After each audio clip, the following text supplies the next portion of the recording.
practice recording for Midsummer, and I had a blanket over my head.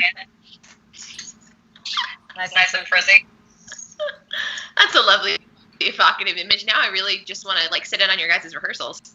It was a lot of fun. Nathan got a picture of me looking like a switchboard. Hey, Jesse, I'm getting two of you. I don't know if that's Claire's mic, maybe. I'm getting two of you. I don't know. I turned off my Skype. I'm just using Anchor for sound. Makes sense. I am in a headphone. Yeah, I think we're coming through Claire's microphone. I think so, because I can hear me in my computer mic. Hi, everybody out there. You what? I think you said hi. I'm saying hello to anyone who's listening. Oh, hello. So this is me with the Skype mic on. Okay. Now I'm getting you both from two places. Yeah. Cool. Awesome. I'm gonna take the headphone off. Better? Nope. No. Yeah, it's the sound coming out of Claire's computer. That's what I was trying to turn off. Is that better? Let's see. Yes. Oh, wow. Perfect. Oh. Or maybe not. Is it? Did it work? What? There we go. I think. Check. How about now? Check. Our delightful board member Kelly says Claire needs headphones.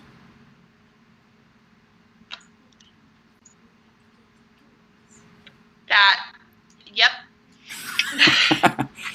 So we're gonna see. We're just saying hi. Hi, everybody. People are saying hello to us. That's exciting. We're getting started with the podcast, everybody. This is our first time doing this. Thank you for obliging our technical stuff.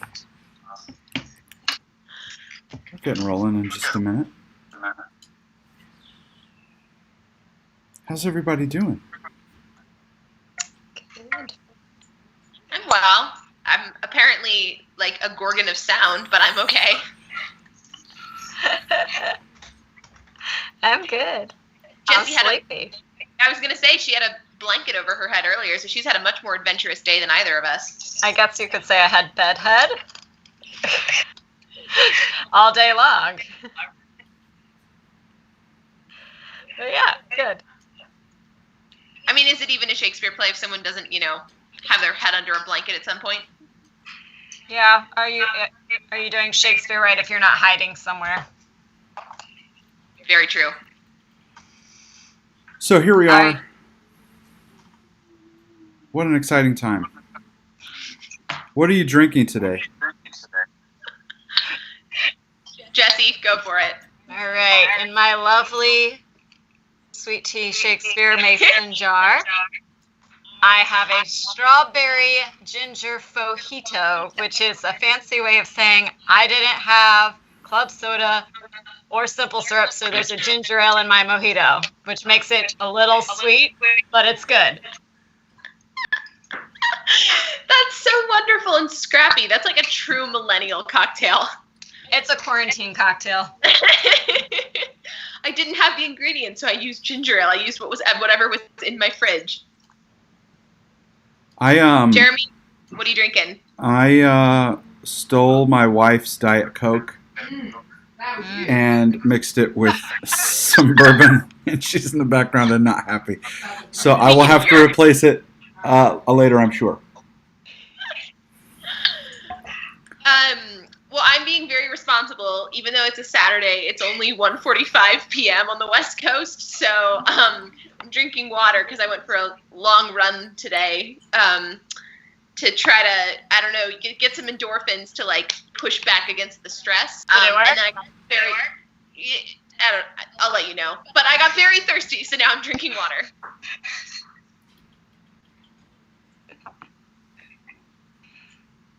Fair enough. How are y'all spending your Saturdays? Aside from running and pissing off your wife?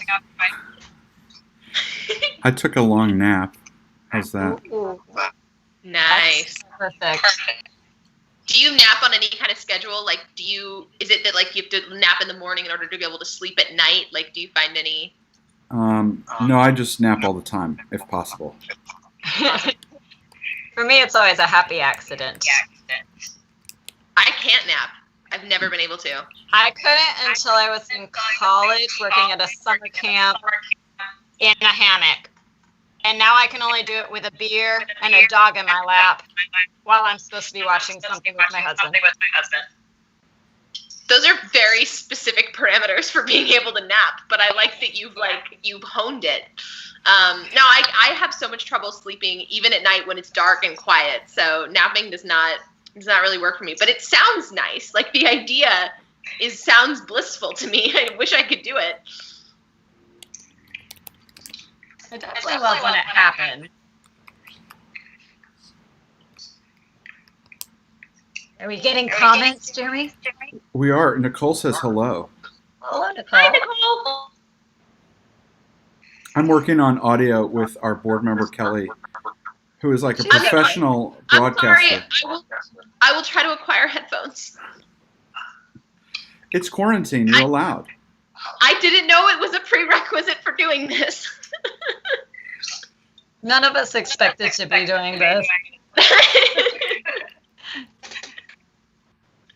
I feel like it's such a strange time to be a theater artist because we suddenly have to not only understand technology but be able to like manipulate it and use all kinds of platforms and services and like gadgets that, you know, someone with a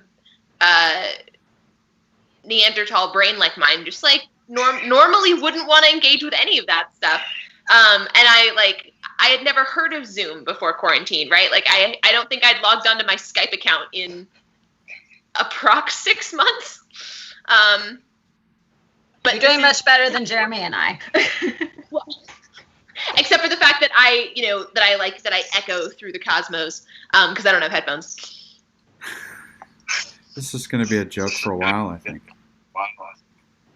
Yeah, well, it's fine. Headphone intervention. I was always going to be the odd duck of these happy hour sessions, considering that when it happens in my time zone, it would be very irresponsible to be drinking hard alcohol. So, you know, I'm just embracing the idiosyncrasy of my role here. Well, and I didn't even think about the fact that you're in a different time zone until today. Parentheses 1 p.m. and I'm like, oh yeah, there's 3 hours there. I try not to be time zone biased whenever possible. I so appreciate that because I wouldn't have this job if you were. Is this okay to say, Jeremy, that when I was doing an interview for this position, the only for Jeremy was 10 in the morning, which was 7 a.m. my time. So my disclaimer email to them is I was like, I'm going to be waking up, drinking coffee, and I'm going to sound like a growling bear. That's okay. It is quite okay. And thankfully they were okay with that. We try not to get you up too early in the morning. No, typically you don't. It was just that one time, and it was because the morning was what worked for you guys, and so it was way morning for me. So we're talking about casting today, I think. Isn't that right? Yeah, I think we should. So for those of you who don't know theater, you have to have people to do it. And so you have to cast people. Casting is the process of getting the people into the play. Sorry, I have to wear my teacher hats sometimes. That's me fishing for actors. Bad joke. And casting Casting alignment. Yes, I got it. But I appreciate that you went ahead and explained it anyway. The thing about casting that, like, it's often hard to explain to people who sort of aren't in the world is that it's often a very complicated multi-step process. Like, casting is not actually connecting people in circle A to like the production in circle like B. Like, it's just not always a straight line. It can happen months, sometimes years in advance. Sometimes it can happen 3 weeks into rehearsal if there's an emergency. Like, casting is a really strange kind of like multifaceted beast. It can be really wonderful and exciting. Yeah, and it can be crazy.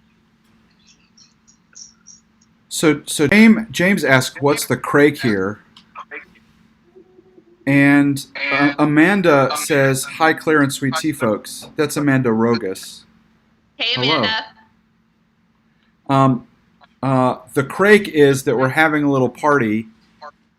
We call it the cocktail hours. How are you spelling Craig? The American Irish way, which is Craic. Yeah, it's crack. It's pronounced crack. Well, I'm from Missouri. I studied abroad in Dublin, Ireland. So you just won. You just won. I quit. You won. Yeah. But, yeah. And that's what was so great about being over there was it felt like everyone was asking me about cocaine because they're like, "What's the crack?" And I was like, "Craig?" I learned something new today. That's 2 master's degrees. Didn't know that. That's okay. It's only because I spent 6 months in Ireland. I wouldn't know otherwise. Good. Now I'm wanting Irish whiskey. It might have told me something else. I love that one of our listeners/viewers actually knows the expression, though. That's awesome. Yes, thank you, James. Thanks, James. He's calling in, as it were, from Twitter. Oh. We're having a cocktail hour. That's what we call these. These podcasts, we're recording live now, but they eventually end up in the ears of our Patreon sponsors, monthly pledgers. Tracy, who's one of our company members, just wrote to say she was going to comment and make a crack joke, but was concerned that it didn't fit the image. And Tracy, I just want to say, I don't think... I said cocaine on the air is not sweet tea appropriate either. I didn't really think that went through. No, it's totally fine. Make all the crack jokes you want, Tracy. Because that's the other part of the cocktail hour, if you know what I mean. Yeah, that's the follow-up. That's what comes after the hard alcohol. I will say, I had a friend once who said that any Shakespeare production can be improved if one of the characters does coke at some point in the show. And I think they're right, because the funniest and best production of Henry IV Part 1 I ever saw had Ned Poins doing coke off like a table in the bar scene. And it was quite beautiful. So who knows? It can be a useful theatrical conceit, is what I'm saying. So casting. Find a cast member willing to do coke. Yeah, and I was just thinking it's a great solution to, like a lot of times directors will ask, "Where's your character coming from?" In the scene, and the perfect answer is, "I just did a line of coke," and then the question becomes, off of what surface? Yes, I was gonna say, was it the bathroom, off a coffee table? Yeah. Right. A Wall Street desk? I should clarify, the coke that he ddid off the table was a follow-up to the coke that he did off Pito's neck. So this was like even a better, two-step even better. process. That's good.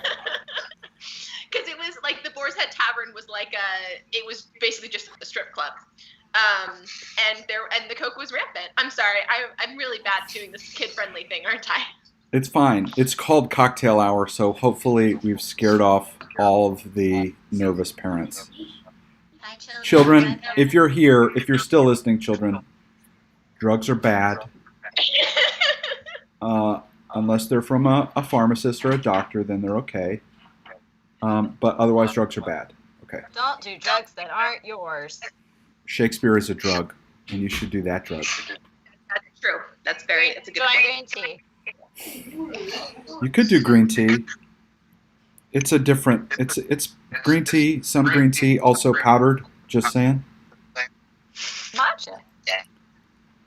We're just digging ourselves further and further into this hole, I think. Yeah. Sorry, Maybe parents. we should Sorry. go back, circling back to casting. Yeah. What do we do at Sweet Tea Shakespeare that makes casting fun? That makes it fun. Yeah. Well, I think we do what every place does, which is try to get a group of people together who are going to essentially live together for a few weeks and figure out how those people are like what the fit is. It's making a family. It's a temporary family, but that's the process of casting essentially is like, yes, how do they fit in the play, and also who do I want to live with for a few weeks? Because inside a rehearsal room is very much like reality television. Can you expand upon that? Yeah, I mean, every sort of idiosyncrasy that someone has, every thing that might rub you a little bit the wrong way, everything that makes you happy, everything that makes you fall in love, all of those things are going to be in the rehearsal room and more intense because everyone's emotions. That's the toolkit for putting on a play in a lot of ways. And so you're going to be and you're spending hours of time with people that you don't normally spend that time with, and so it's like this little crucible where all those things come into play. And so if you put a camera on it, and you'll see all of the little microaggressions and passive aggressions, and you'll see the good stuff too, like people having fun and a party. But casting is really a process of getting that alchemy right. Yeah, and that's even sometimes testing chemistries is a luxury in the casting process. I mean, I've worked on shows where I only ever saw actors in isolation doing monologues one-on-one, and it's really hard to get a sense of what the alchemy is going to be like if you've only ever dealt with one person in a space at once. So how does Sweet Tea negotiate that that process, and like are there pairings and cold reads and like ways for actors to engage with each other before the cast list comes out? Yeah, I will say we are particularly slow at casting. So we have auditions on a Saturday in February, beginning of February, and sometimes it might take us 4 or 5 weeks before we feel like we have all the pieces in place. Some of them come together very quickly, but sometimes you're trying to make sure everything is going to line up okay. And part of the way I think about that is you might have a really strong and profound, Hamlet, and you really love the work, but like you want there to be a good fit with your Ophelia and Gertrude, and so you might need to try those out in different ways. I sometimes will put people into conversation. Maybe it's not an audition, like they're doing a scene, but like, how do you feel about working with this person? Or can you get to know this person and just maybe have a chat and get back to me? Sometimes that's useful. And so it's kind of matching those things up. But also, at Sweet Tea, we're rarely ever casting one show at a time. It's usually at least half a season.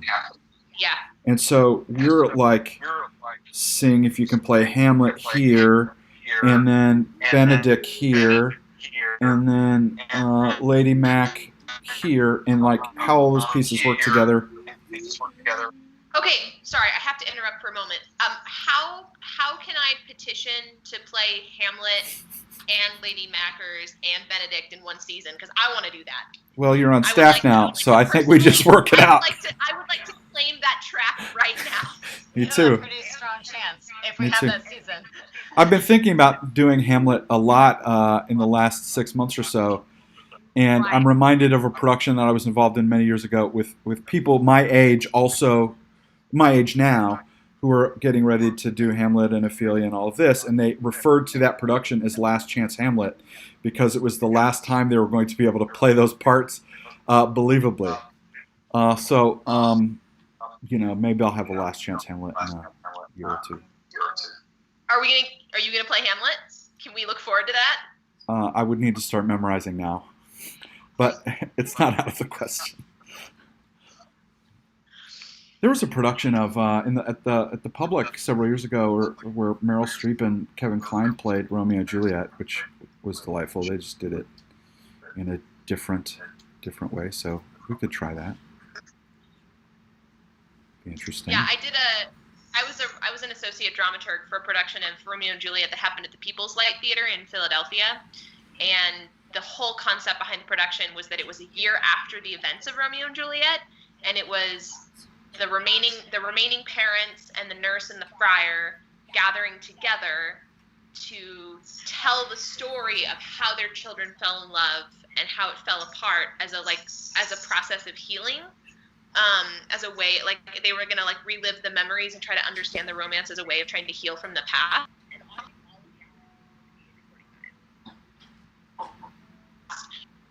I think there's something so nice about seeing someone in a role that you don't necessarily expect them to be in. Like, when you see that, you're able to, I don't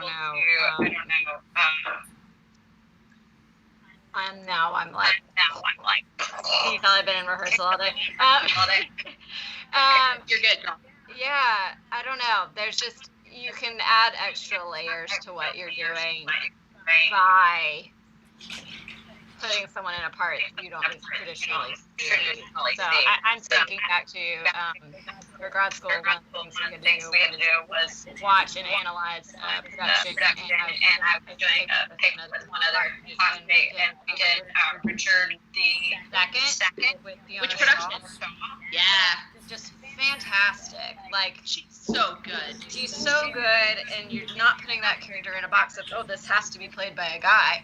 And, like, you could watch her and it, whatever, like, she did the role. Yeah, I mean, there's no character in Shakespeare that has to be played by a guy. As far like that's my personal feeling there. I'm talking like cisgender men. Like, you just don't. It doesn't need to be that way. And you talk about having strong feelings. Jeremy, casting is something I have very, very strong feelings about. So you may have opened up a can of worms. That's good. Without really realizing it.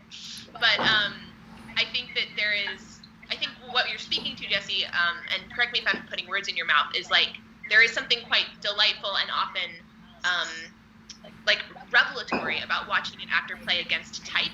Mm-hmm. But even that's a really fraught idea, the idea of type, because it's what we perceive an actor as, the role we perceive an actor as being right for, is often tied up with like really, really old sexist and racist like paradigms of our culture.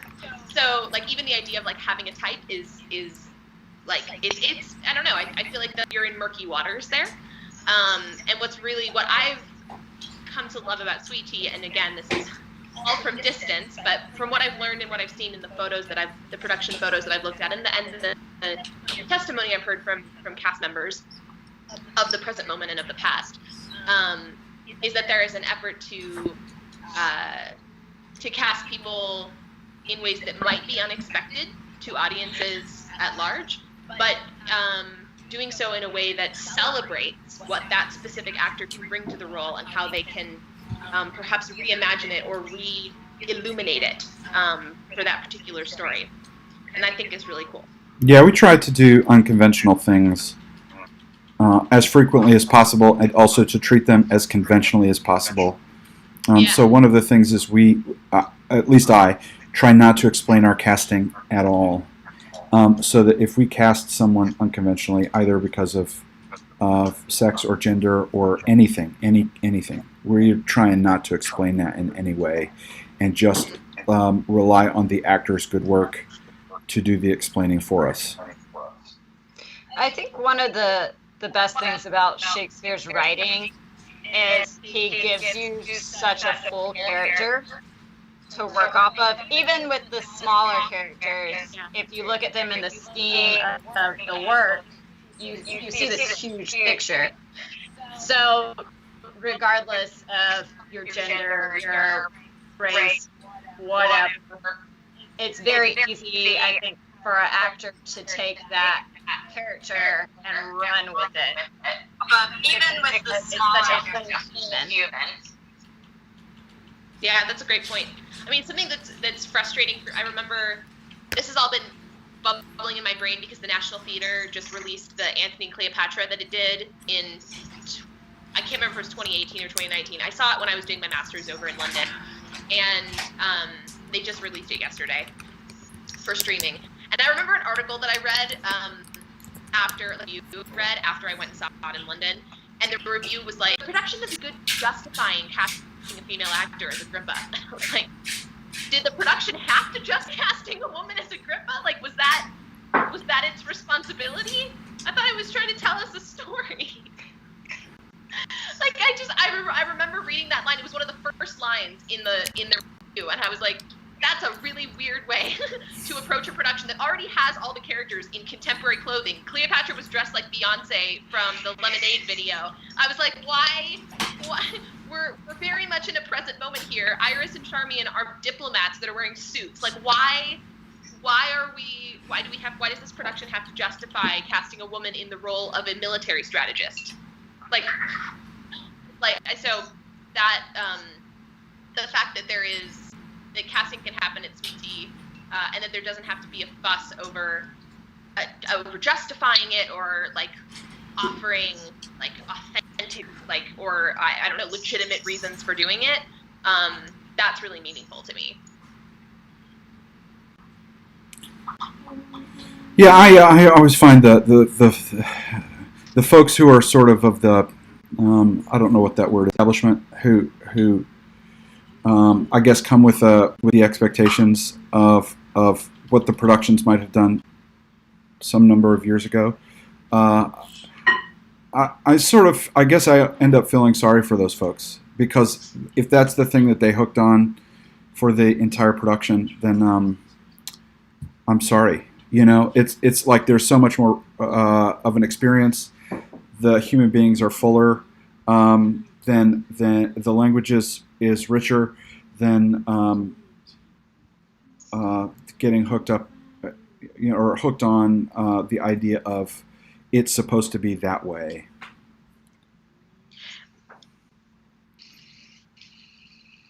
I'm sorry, I didn't hear any of that. I don't know if that's like a problem on my end. I heard it. I'm so glad. I saw you nodding. It looked like lip syncing. This is probably a tech problem on my end. I'm so sorry. But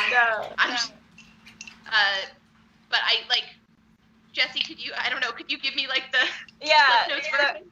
The Cliff Notes version is, it's really sad for people in the establishment who put things in boxes and say it has to be this way that I've seen it before for it to make sense. Yeah. And it kind of waters down all the possibilities. Which, totally agree. Absolutely. All right. Well, since we've answered all of the questions in the universe, what atypical casting choices in the Midsummer? Are there atypical casting choices in Midsummer? Jesse, how would you answer that? My answer is sure. I'm sure there are. Yeah. I mean, we definitely have fairies who are described as messieurs, who are played by women. We have me, myself, as Flute, playing a guy who's playing a girl, which is really fun to put into ideas. So I guess those are some good examples there.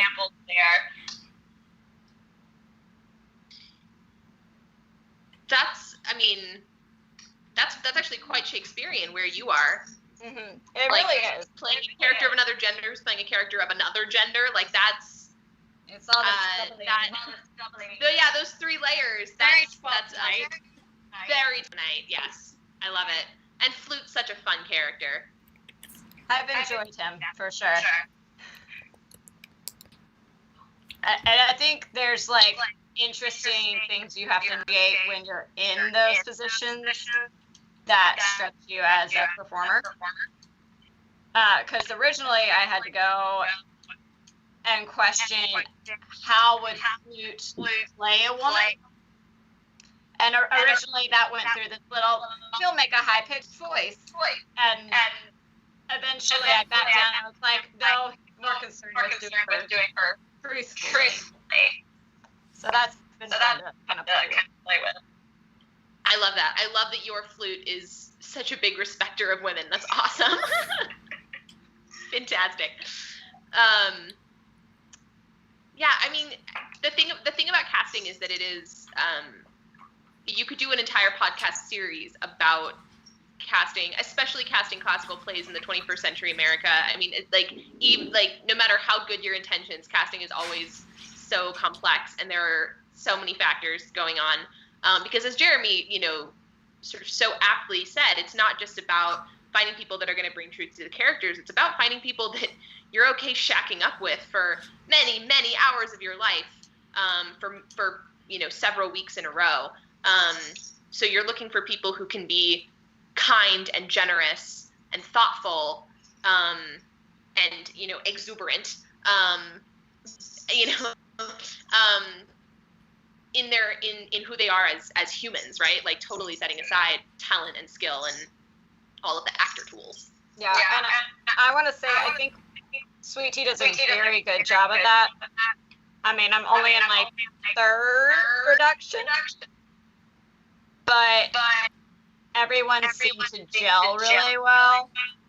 I don't think we've had any major conflict with cast members or anything like that.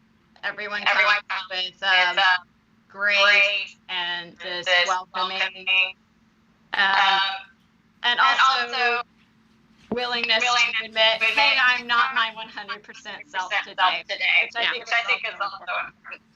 Yeah, being able to be candid with your ensemble members is so important.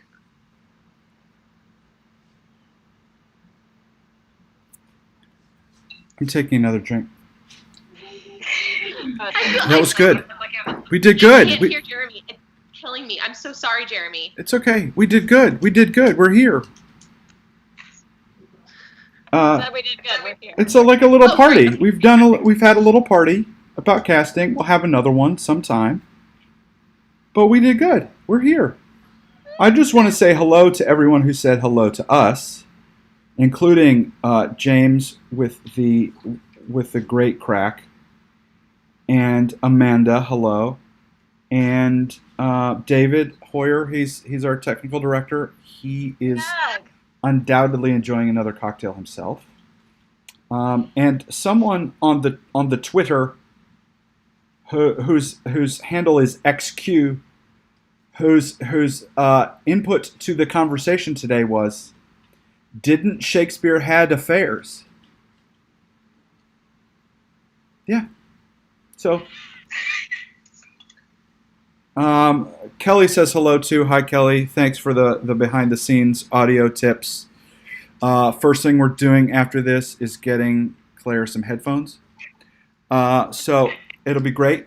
But actually, you should know, everyone who's still listening, thank you for listening. You should know that you might see my face, you might see Jesse's face or Claire's face hosting one of these down the road.